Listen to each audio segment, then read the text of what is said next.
Thank you. Hi everyone, got the graveyard slot, so no loud snoring please, because it puts me off my stride. I'm apparently not to go to the toilet with this microphone on either, because the camera shake is very bad with the giggling.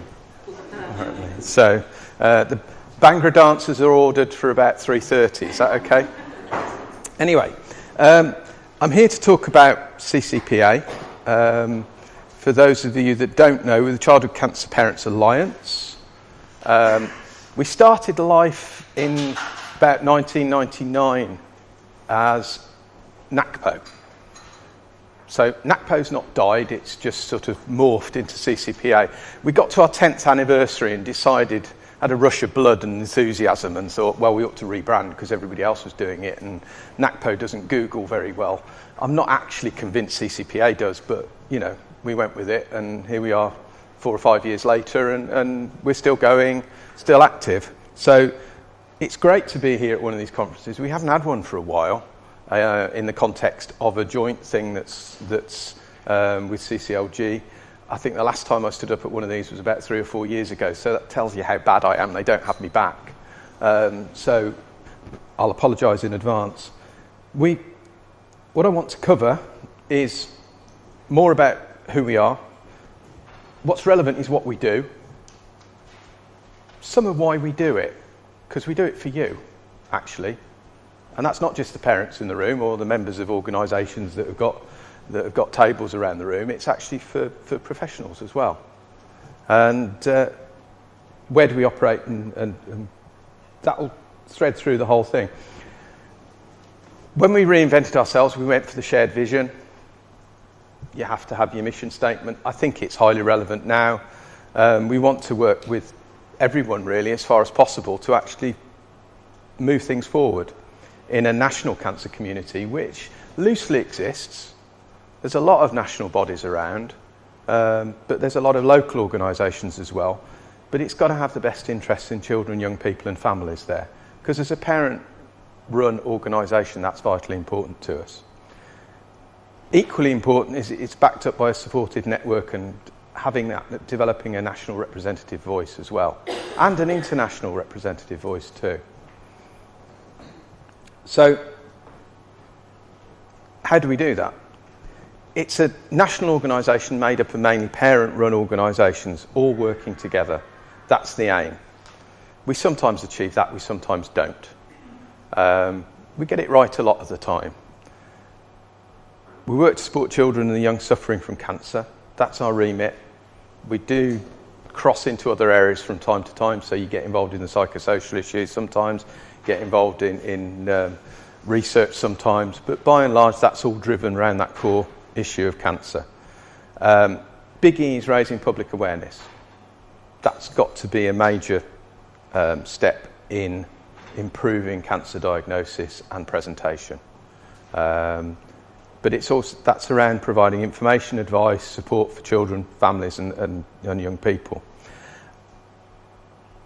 We need to also play a major role around the national and international voice, because local groups, my host group at Birmingham Children's Hospital, works on a defined population. It would not pretend to represent any sort of national voice, but it has issues it would want to raise nationally that are common with groups in Liverpool, Sheffield, York, Leeds, wherever.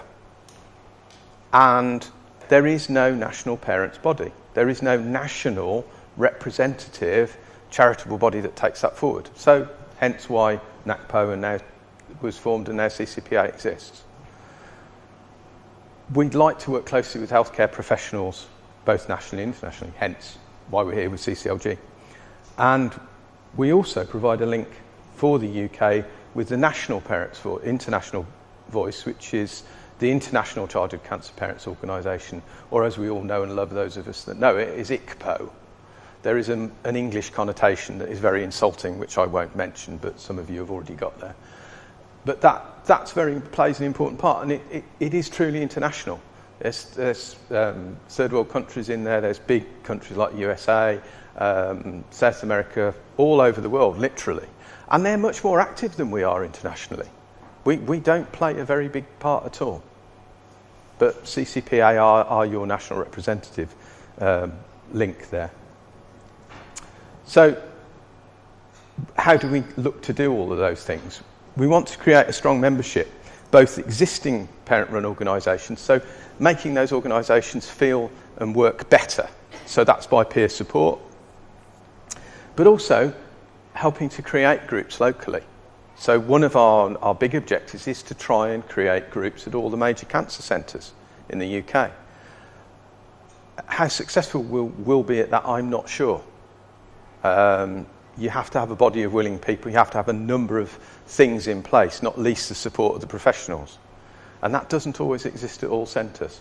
There's also a trend at the moment, certainly in the last 5 or 10 years, of parents forming their own trusts and little groups, and also professionals persuading parents to fund individual research projects. So parent support has developed a sort of different nature over the years. So I think that target of actually having a parent-run group at each centre, is it absolutely necessary? Possibly not. Is it still a laudable objective? Yes, it is. We want to help groups develop in strong advocacy. So we try to develop national lobby issues. We try to support groups locally if they need it. We invest in programmes to promote sort of health and well-being of people and their families where appropriate through those groups. So Candlelighters here in Leeds are a big investor in research. They're a big investor in pump priming posts. Bone Cancer Research Trust funds big research programmes. So actually there's a lot of that amongst our member organisations. But at the smallest group level, coffee mornings are really important. You know, if you're a newly diagnosed family, you're alone on a ward, where do you go? Having a group of people who've been through that same experience, who you might want to talk to, who are approachable, or who might approach you because the staff say, well, you know, Mr. Gibbs over in the corner, he looks a bit worried, maybe you'd like to have a word with him. You need to have those approaches too. We want to use leverage. Again, local groups can be very well mobilised and very well motivated, but actually you need to have a bigger body to actually put that leverage in place. The research project you talked about earlier, you know, we don't actually have a big deep pocket for money, but we might be able to approach and lobby someone. That's what we can do. But it's also then developing relationships with other groups like CCLG, Cancer Research, some of the larger charities. That's quite important. This is a little bit more of the same. It describes what we do. Leaflets at the back. I'll leave you to read it. I don't tend to go repeat myself and go through lots and lots of detail. I've got to stand at the back, stand at Rachel. I always embarrass her at this point. Rachel's our contact point and does most of what we do. Most people who think CCPA think Rachel Ollie. You know, she's our one salaried person. She's a mum, same as a lot of mums in here. That's important to us as well, because I think in the community we work in, we need to have that knowledge base sometimes. Not always, but sometimes to make that work very well. And she is only part-time, so don't ask her too much and too often either. Because she will do it, that's part of the problem. Okay. Member groups. They fall into a number of categories. I mean, these are the broad categories, and I'm sorry if sometimes these aren't, you know, we said all come to the front, and it's nice to see quite a few of you have moved to the front. It's the acronyms are us bit. The reason I don't like questions is because someone will say, what does so-and-so stand for? And sadly, I haven't got my crib list in front of me, but it's all on the website. But they're the local support groups, the tea and sympathy groups, the ones that give you the peer support locally. We have groups around tumour-specific issues, the activity and holiday groups that are there that provide very important support. And the support groups go into some of that too. They all run trips and activities and those sorts of things. But then national groups and bodies are quite important as well. So we have associates, because the majority of our members have to have a majority of parents on their board. Clues in the title. But TCT, Click Sergeant, CCLG, and we're encouraging other bodies all the time. We've asked Macmillan a number of times to join. We haven't managed to get the membership fee out of them yet. But, you know, we keep asking because we think it's relevant. And if not, we go to them. I mean, I meet reasonably often with chairman and chief execs of some of these groups, and if we don't meet collectively, I try and make sure I meet them individually, because it's important that we keep having that discussion. So, what else do members do that's really, really important? I think the cornerstone things, we did a survey 2 years ago now of the membership, and hardly surprisingly in the volume of members, the top one that came out was peer support and providing that peer support to groups. Because a lot of the groups are quite small, they rely totally on volunteers or have very, very part-time staff. If they hit a problem, it's probable that it's come up somewhere else. Plus we have some bigger groups that actually do have half a dozen staff, that actually have vast experience that they're prepared to share. And that's really, really good. But it also works in kind for parents and families, and those groups offer that sort of support too.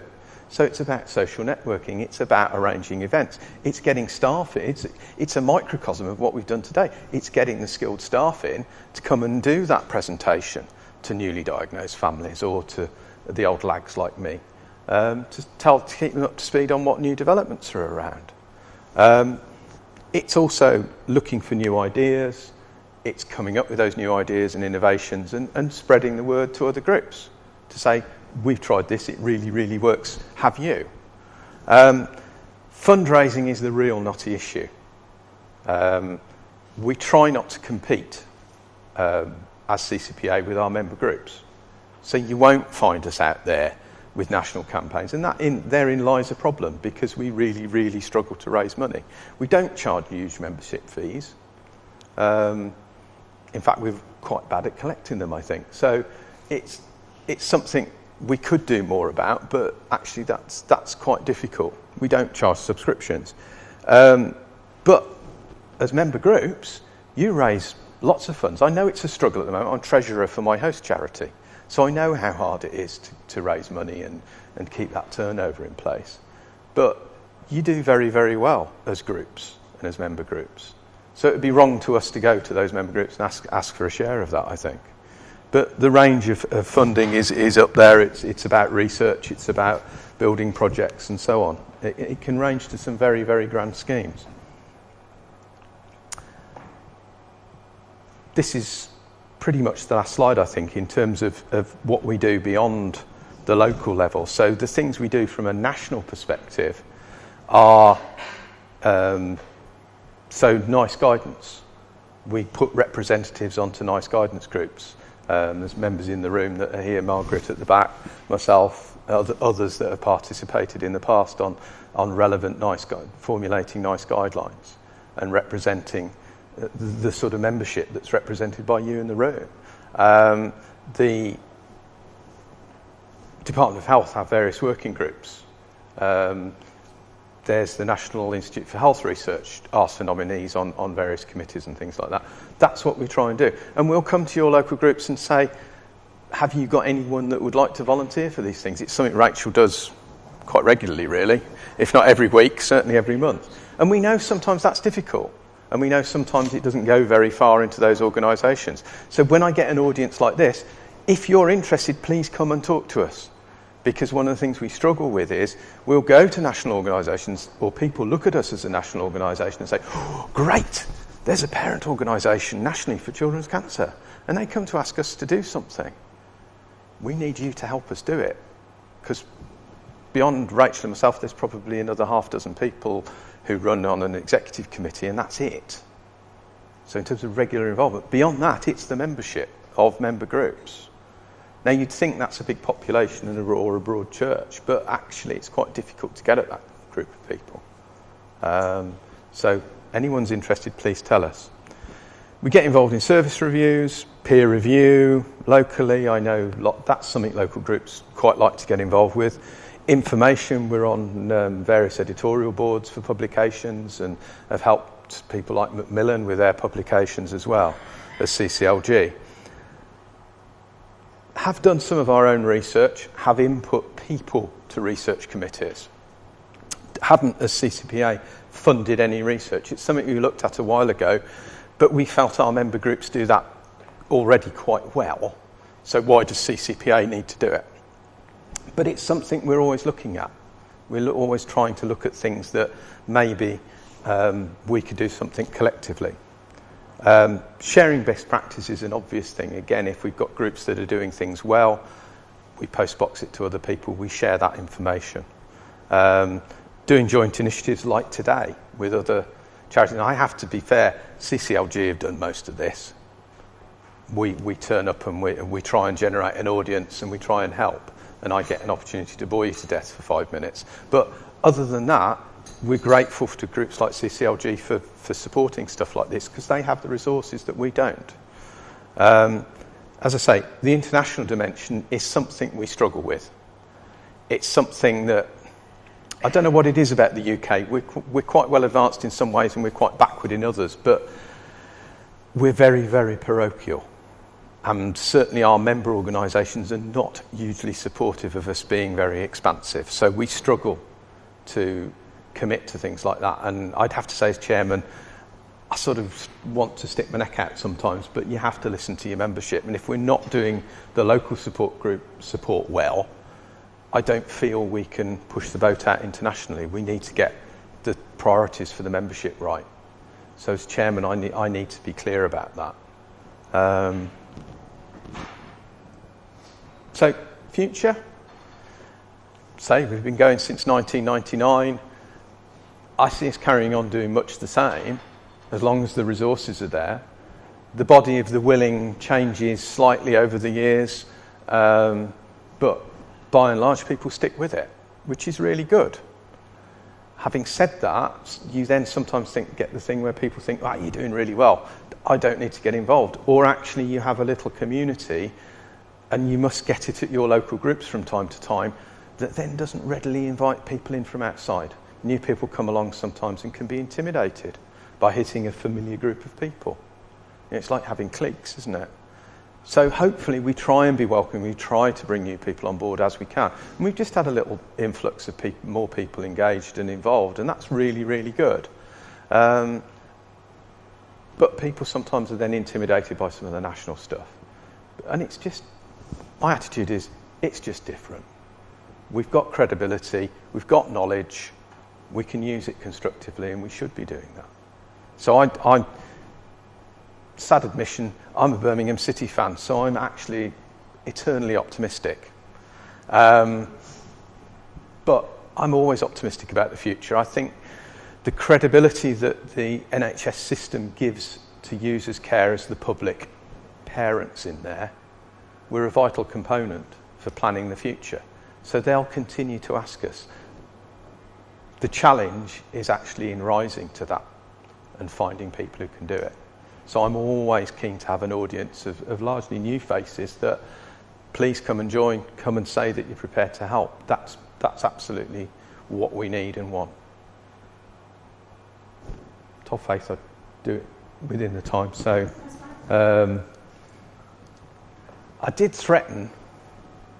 Yeah, I did, didn't I? I'm within time, aren't I? Yeah?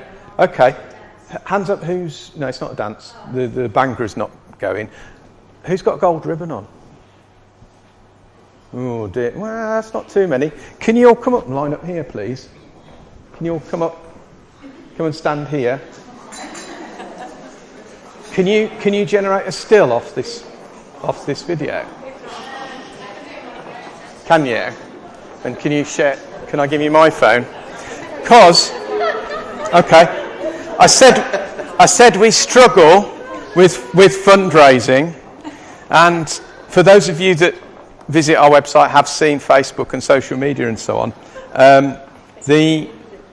we have our own sort of ice bucket challenge going on, which is the big awareness you'll know in Childhood Cancer Awareness Month, which is coming to an end, is the gold ribbon. Click Sergeant, I have to say apologies to anyone from Click Sergeant in the room, tried to hijack it as a brand. It's our brand, it's everybody's brand. Sorry, it's not a trademark. Get over it. everyone can use it. So, gold ribbon groupie.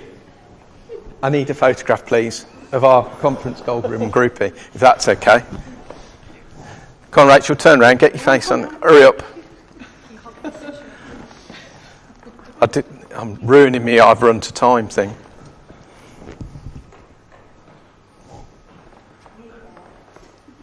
Yeah, done. Okay. Yeah, you're only little. You're okay, just press the screen. It's not an iPhone. That one? It's 14 phones.